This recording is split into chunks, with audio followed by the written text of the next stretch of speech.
alimentation qui va porter sur un tout nouveau boîtier en provenance de chez Fractal Design, le Define R4, qui fait tout simplement suite au Define R3. Un boîtier qu'on a reçu dans sa version noire et qui se veut toujours préparé pour être très silencieux. On découvre tout ça ensemble.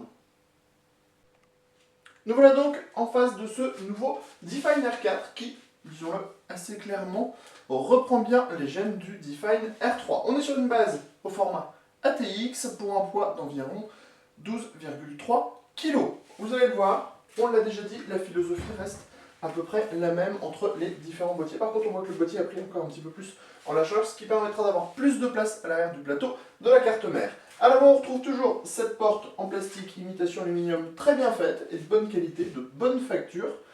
Une porte qui s'ouvre et qui laisse entreapercevoir une mousse isolante qui permettra donc de limiter les débits qui vont sortir de la machine. On trouve également deux baies 5,25 pouces avec des caches que l'on peut retirer très facilement depuis l'extérieur, plutôt une bonne chose. On trouve ensuite une grille amovible qui bascule en avant et qui laisse apparaître le filtre, lui aussi amovible pour le nettoyage, le filtre qui cache deux emplacements en 120-140 mm. On voit que l'emplacement du haut est déjà occupé par un ventilateur de 140 mm.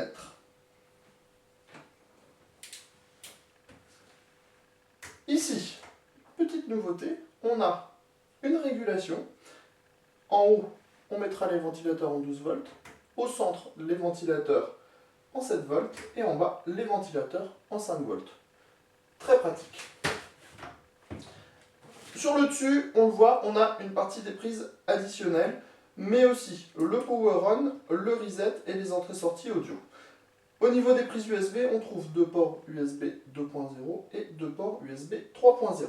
Sur le dessus, on a une grille qui est pour le moment occultée avec deux emplacements en 120 ou 140 mm. On pourra également, par en dessous, intégrer du radiateur de water cooling en 240 ou 280 mm. Sur le premier côté, on voit qu'on a de nouveau une grille 120-140 mm qui est aussi occultée par un dispositif qui permet d'isoler également. On passe maintenant à l'arrière.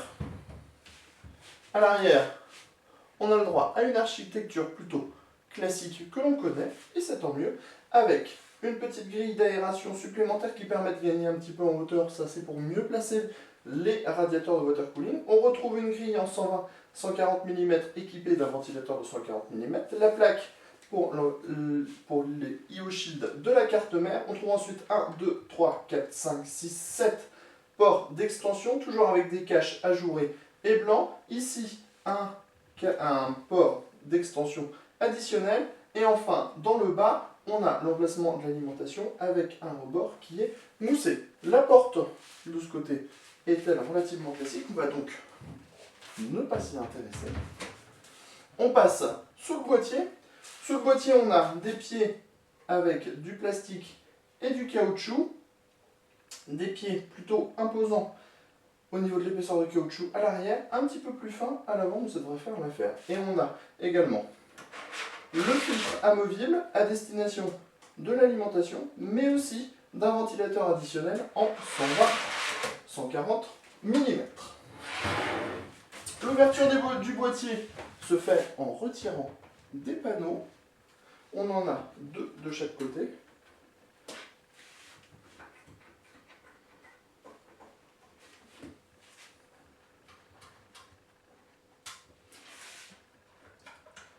Voilà.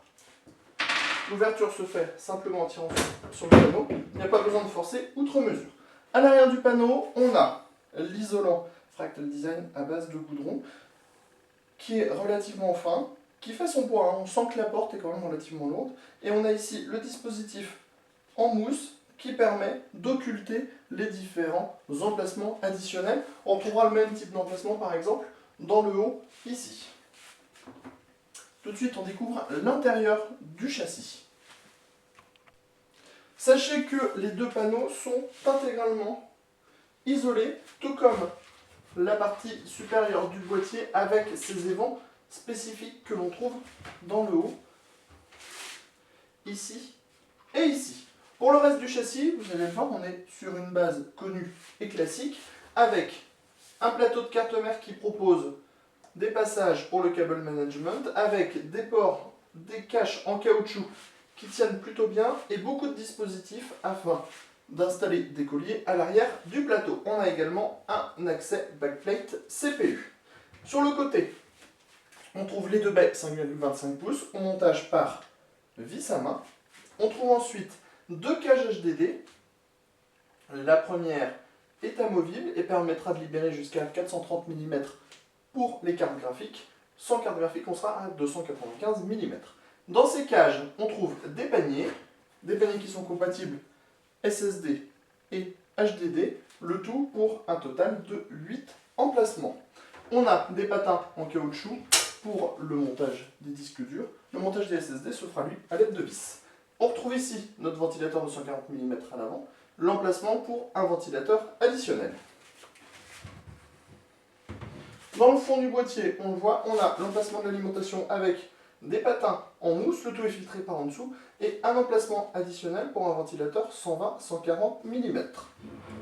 À l'arrière, on retrouve notre ventilateur de 140 mm, la plaque IO-Shield, les 7 slots d'extension au montage par vis à main, le slot additionnel et l'emplacement de l'alimentation dans le bas avec un pourtour intégralement moussé.